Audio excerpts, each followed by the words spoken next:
First in high definition from the station on your side, this is WAVY News 10. Chances are you spend part of your day using technology he created. I have an iPad, but it doesn't play any games. Yes, I draw on it. How the nation and Hampton Roads are remembering Steve Jobs' life and legacy. And it's a beautiful day for a drive, but these clear skies could actually create a situation just as dangerous as driving in the snow. We'll explain coming up. Those stories in just a moment, but first, the suspect in a quadruple homicide is back in Newport News. John Reagan's wife, Crystal, and her 3 children were found dead inside an apartment off of Old Courthouse Way in August after a fire. Police arrested Reagan in South Carolina. 10 on your side's Jason Marks was outside Newport News Police headquarters when Reagan arrived a few hours ago. Jason? Nicole, John Reagan is still here. He's, as you mentioned, facing 4 murder charges. Right now, he's talking to detectives about that day where the bodies were found inside the couple's apartment. Now, let's show you John Reagan as he was being escorted by detectives in the headquarters here in Newport News. He soon could face the death penalty for quadruple murder. When I asked him if he had anything to say, all he uttered was, "I'm innocent." Now, let's show you where this all started. It was late August where police called to the Reagan's home at the Forest Pines apartment complex. That's in the Denby area. A maintenance worker called for help after that worker found a body inside the couple's home. Officers then found 3 more bodies. They belonged to Reagan's wife, Crystal, and her 3 children. Police say they were stabbed and then set on fire. Reagan was found in South Carolina where he has family. He's been in jail since that point and tried to fight extradition, but now he is here and he'll be here until he's in front of a judge and jury. Now we can go from, we're looking for this guy, we got to get him back from Carolina to Virginia. Now we can really focus on doing what needs to be done to move forward with the prosecution. Reagan was convicted of voluntary manslaughter in 1991 in South Carolina. He spent a number of years in prison on that charge. Now, as we mentioned, he could be facing the death penalty. Once he's done with detectives here, he'll be taken over to the Newport News City Jail, where he'll remain until he goes on trial. That's the latest here at Newport News. Jason Marks, 10 on your side. New tonight, the 911 call made more than an hour after a little boy disappeared from a Norfolk daycare center. 10 on your side first told you about Larchmont Baptist Infant Care Center on Tuesday. Employees didn't realize that the boy was missing until his mother arrived. Then yesterday, 10 on your side told you that the care center is operating with an expired religious exemption and without a license. The information 10 on your side's Melanie Woodrow uncovered sent social services to the care center today. Melanie. Alveda, Department of Social Services spokesperson out of Richmond just confirmed that. The Division of Licensing is currently investigating Larchmont Baptist Infant Care Center. This after 10 on your side uncovered the care center could be operating illegally. Also, that director, Kim Carmy, nor her employees realized a little boy disappeared from the center for hours. Norfolk 911, where's your emergency? Yes, ma'am. I'm at Larchmont Baptist Infant Center, and we have a child that's been picked up, but the mom is here and said it wasn't the husband that picked him up. Director Kim Carmy made the call to 911 at 5:33 Thursday night. The girl that left, that released him to the father, said it was the father, but the father said he doesn't have him and he's at home. Carmy later fired employee Dawn Cash. Cash told 10 on her side she was confused when she said the boy left with his father. She later said she didn't know how he disappeared. It was only when the 1.5-year-old's mom came to pick him up that Director Kim Carmy realized he was missing. 30 seconds later, a second call. I just called in from Larchmont Infant Center about a missing child. Okay. We found him on the property. Not exactly. According to the little boy's mom, a driver found him down the road. Afterwards, some parents removed their children from Larchmont Baptist Infant Care Center, many not knowing the care center has been operating since May without a license or valid religious exemption from having a license. Larchmont Baptist Church closed September 4th. Today, 10 on your side discovered the care center raised its rates the very next day.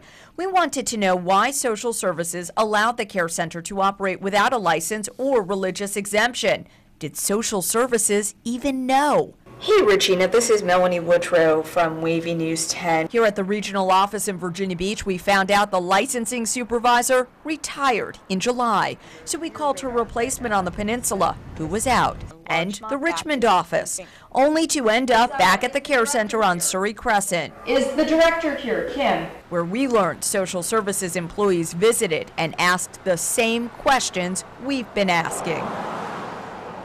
Coming up tonight, new at 6, 10 on your side uncovered this federal lawsuit against Larchmont Infant Care Center Director Kim Carmi. You'll hear from the former employee who filed this lawsuit about the allegations Carmi is now facing. Melanie Woodrow, 10 on your side. The NTSB and FAA are in Currituck County, North Carolina right now investigating a deadly plane crash near Moyock.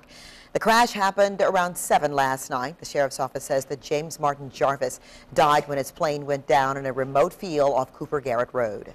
Norfolk police say a little boy got only a scrape on his elbow after he was hit by a car. Police say it happened at the corner of Church Street and Brambleton Avenue at around 7 this morning.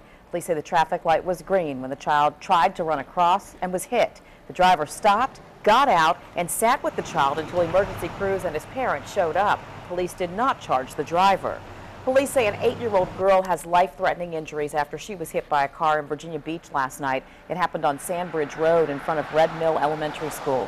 Investigators say the girl was crossing the street to go to soccer practice when a car hit her. Investigators have not charged anyone in that crash. Your daily commute may be more dangerous this month. Every fall and spring, the sun hits drivers right in the eyes during peak rush hours. 10 on your side, Stephanie Harris is here with that and some tips to stay safe.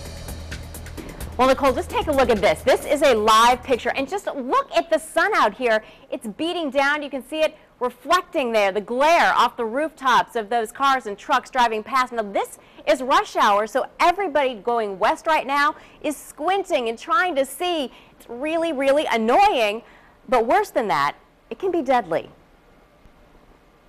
You know, fog and ice make driving dangerous, but on a clear day, drivers may let down their guard. This time of year, people really do need to be aware that that sun really can be a problem. The glare can blind you. Chesapeake police say that's what happened Monday morning when a woman hit a crossing guard and killed her. Lavette Person was Torn Person's mom.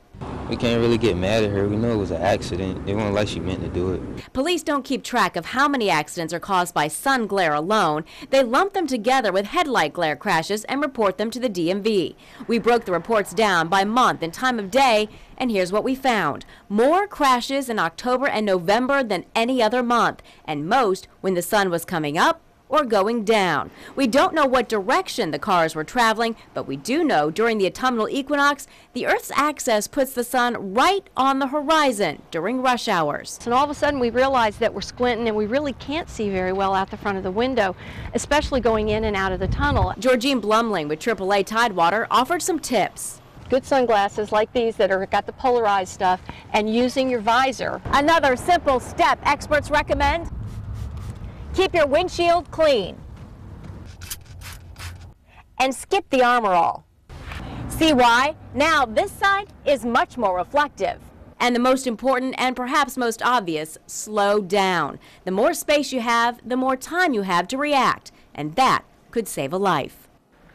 Now, good news here, you won't have to put up with this kind of glare at rush hour for much longer, just about 1 month. It'll be gone when we turn back the clocks for daylight saving time, which is November 6th. Stephanie Harris, 10 on your side. The Currituck County Sheriff's Department has arrested a student they say made a bomb threat to his high school. Officials say 17-year-old Justin Scott Ola made that threat and led to the evacuation of Currituck County High School around 9:30 Wednesday morning. Students returned to the school about 2 hours later. Ola is charged with a hoax by a false bomb. He is currently being held on $3,000 bond. His first court appearance is Monday. Suffolk police say someone stole 134 feet of copper piping from a home. The house on Dale Acres Road was under repair. The contractor discovered someone went in the crawl space and removed that copper from the heating system sometime in the past 2 weeks. Shipping out forever? Several local-based ships, Norfolk-based ships, might be sent overseas permanently. 10 on your side tells you which ships could be leaving and how this could impact Hampton Roads. New at 5:30. He was a technology wizard, one of the world's greatest innovators and entrepreneurs. We'll show you how Hampton Roads is paying tribute to Apple co-founder Steve Jobs. As President Obama addresses the nation, pushing his job plan, 2 new reports on the state of our economy at work and at home. One of them is something we've never seen before.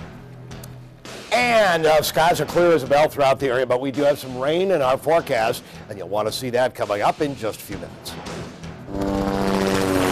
You're watching WAVY News 10 at 5 with Tom Shad, Nicole Libas, and Super Doppler 10 Chief Meteorologist Don Slater.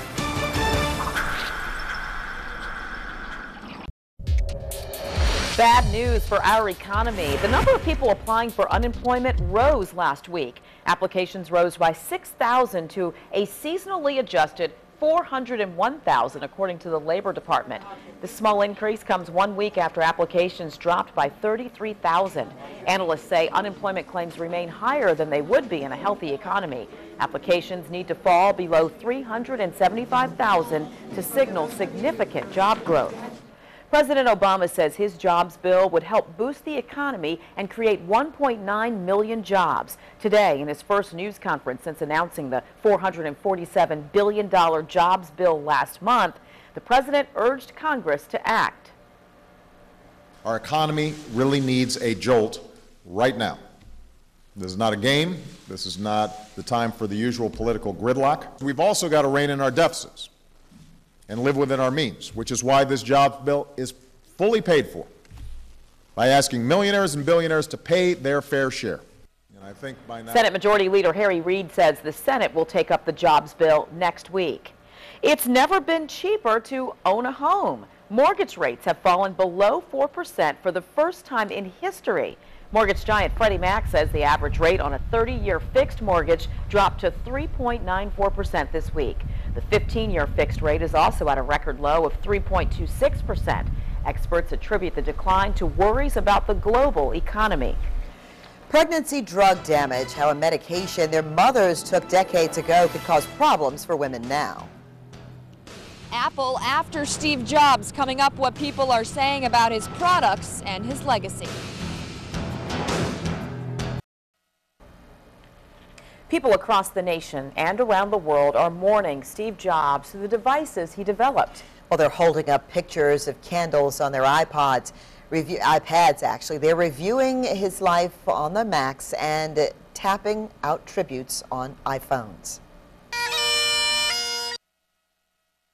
Bagpipes played outside Apple headquarters in Cupertino, California, where flags fly at half-staff. Jobs died last night after a long battle with pancreatic cancer. During his life, he changed the face of the music, movie, computer, and cell phone industries. He was always trying to move to the next level, to the next level, the next level. Steve really excelled as like the most incredible person and business person and technology person in the world. Apple fans declared October 14th Steve Jobs Day. It encourages people to dress in Jobs' trademark jeans and black turtleneck and use Facebook and Twitter to share thoughts about him. October 14th, by the way, is the same day the new iPhone goes on sale. Hampton Roads residents are remembering Steve Jobs in their own ways. 10 on your sides. Ann McNamara is live outside MacArthur Center in Norfolk, which has the area's only Apple store. Ann? Well, guys, out of all those Facebook messages, the statuses, the tweets today, there was one I think that really resonates. It read, "I sad," and that really seemed to be the mood inside the Apple store today at the MacArthur Center. A lot of people talking about what Steve Jobs meant to them and how his products will outlive him. In his last public appearance, Steve Jobs introduced the iPad 2 to the world. 2 months later, he stepped down as CEO of Apple. 6 weeks after that, storefronts are dark at the news of his death. Strange feeling, but definitely a tribute to someone who we all think about. And it's hard not to, with all of the talking and texting and typing going on around us, all on Jobs' creations. I've got one of the old bubble iMacs, I got a new iMac, a couple MacBook Pros. I've got the desktop Mac, I have an iPad and an iPod. I have one. He has one with books on it. We have a computer and some sort of thing that I'm not real familiar with that my grandchildren have. So yes. The iPad? Yes, yeah, thank you. In 1976, Jobs helped create the Apple I, his first product, in a garage in California. But as the popularity of his products grew, his health grew worse. As some of you may know, about 5 months ago, I had a liver transplant. His diagnosis of a rare form of pancreatic cancer in 2003 led to several leaves of absence. He turned the company over earlier this year, and now his death has many wondering what's next for Apple. It's like George Washington was always the first president. You know, without Steve Jobs, it's going to be a different company. They're going to go under. It's going to happen. One thing that won't be lost, his legacy. My grandchildren can do what they can do at age 3 and 6, and I can't. Yes, he did change this generation, all for the better. So who did Steve Jobs choose to succeed him? The answer, Tim Cook. He's been with Apple for more than a decade. He also was formerly the chief operating officer of Apple, of course, now the CEO. Will he be able to live up to what Steve Jobs has created? Will he be able to carry on that legacy? Of course, only time will tell. Reporting live in Norfolk, I'm Ann McNamara, 10 on your side. And WAVY TV 10 does have an entire section on wavy.com devoted to the life and legacy of Steve Jobs. Just go to the home page and you'll see this. There's a timeline of all of his accomplishments, a photo gallery, and you can also read what people are tweeting and saying about him. Now, in high definition, your Super Duffer 10 forecast with Chief Meteorologist Don Slater.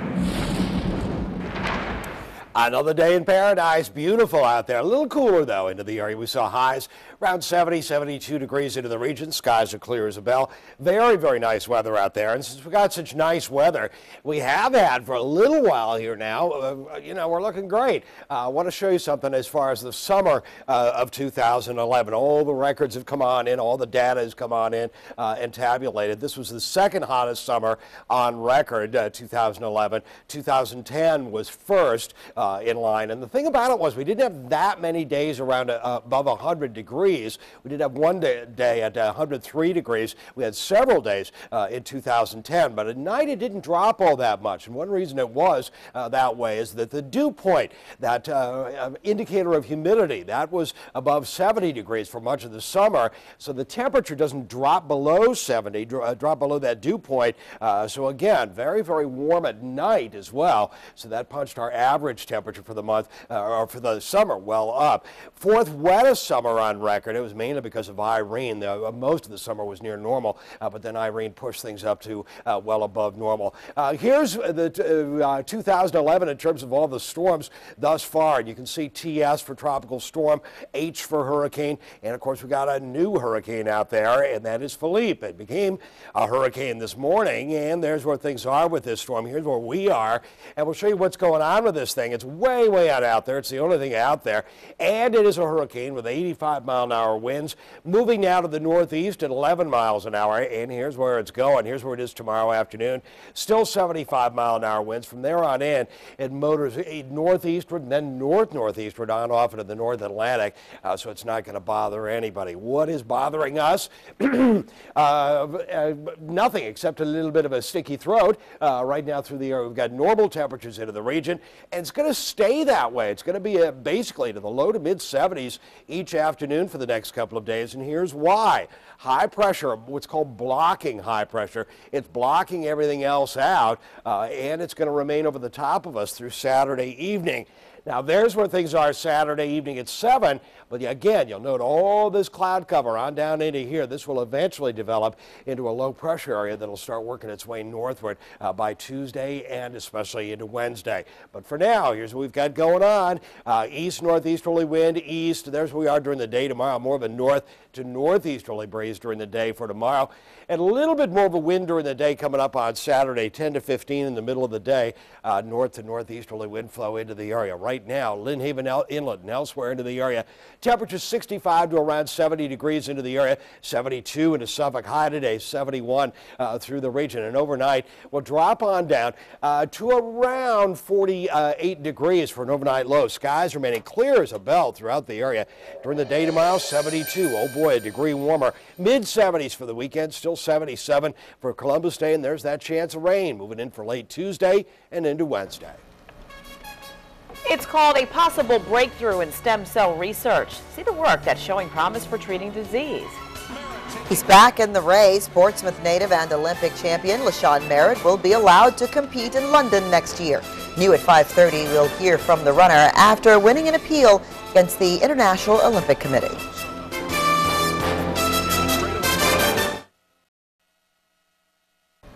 Scientists created human embryonic stem cells using the same cloning techniques that made Dolly the sheep.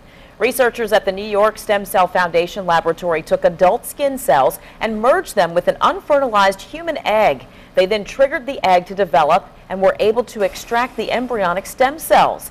Those stem cells could be used to help treat conditions such as diabetes and heart disease because they can replace damaged cells with new ones. A drug millions of pregnant women took decades ago may be increasing health problems for their children today. Doctors prescribed DES to an estimated 4 million women to prevent miscarriages and complications during pregnancy. The synthetic estrogen was banned in 1971. Now, a new National Cancer Institute study suggests that women whose mothers took DES are twice as likely to have fertility problems and have nearly double the risk of getting breast cancer. There are fewer problems among men exposed to DES, but evidence does show an increase in testicular problems and cysts. An animal interrupted the playoffs. See what stole the spotlight at home plate during last night's game between the Phillies and Cardinals. I'm eating rice and beans, and it's living paycheck to paycheck. College graduates struggling to survive. New at 5:30, the student loan debt is a balloon that is ready to pop. That could send the country deeper into recession.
Can you hear me now? Yes, I got you now. Okay, if you're going to get me on a technicality, Matt.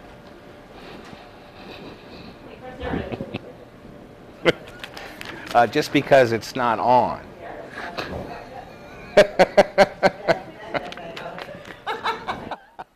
Yes, you're welcome. Is your last day of business there?